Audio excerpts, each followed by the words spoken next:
بسم الله الرحمن الرحيم. أيها الأخوة المشاهدون، السلام عليكم ورحمة الله تعالى وبركاته.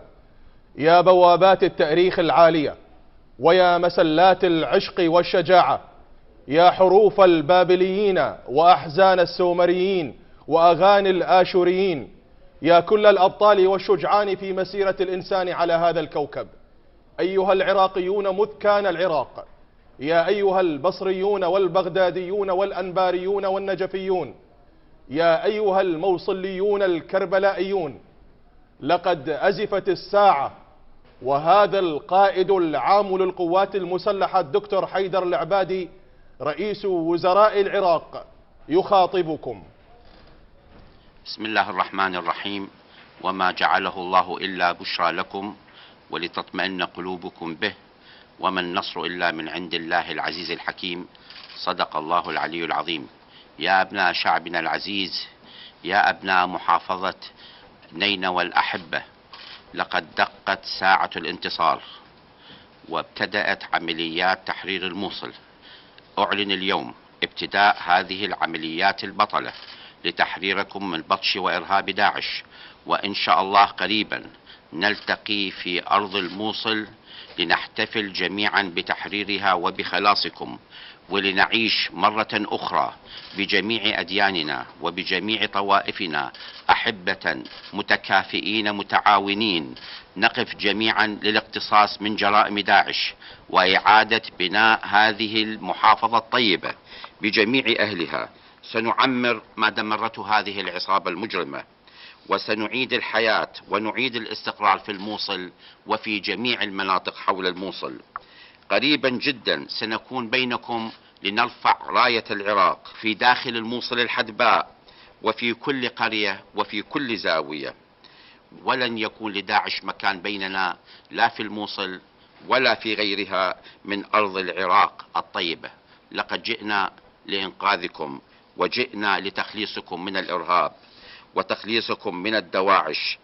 لقد فشلت كل محاولات تعطيل عمليات التحرير في الموصل، كما فشلت قبلها محاولة تعطيل عمليات تحرير الفلوجة والرمادي وتكريت وبيجي وكل مدن العراق. لقد بذلوا كل الجهد من أجل تعطيلنا وتهديدنا، ولكن ها نحن اليوم نوفي بعهدنا لكم بأننا قادمون لتحريركم وبتخليصكم من بطش الإرهاب.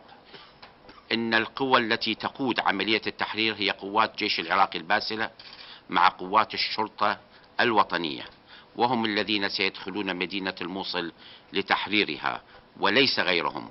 هم منكم وإليكم، يريدون خيركم وحمايتكم وتخليصكم.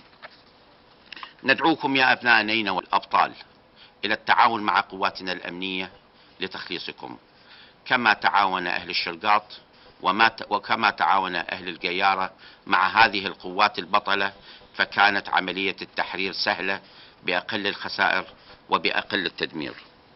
بتعاونكم نحسم المعركة بسرعة وندق راية أو نرفع راية النصر بأسرع وقت كما رفعناها في باقي المدن وفي باقي الأماكن. تحية لجميع الأبطال المقاتلين، تحية لجميع الشهداء، تحية للمرابطين الذين يتحركون الآن وسيتحركون قريبا لتحريركم وأخذ الثأر لكم وإعادة النازحين وإعادة اللحمة الوطنية وجعل العراقيين جسدا واحدا لا يستطيع عدو أن ينفذ من خلالها. هناك محاولة كانت خلال الأيام الماضية لتأخير عملية التحرير وخلط الأوراق، ولكن الحمد لله وأدناها في قبرها وفي مكانها.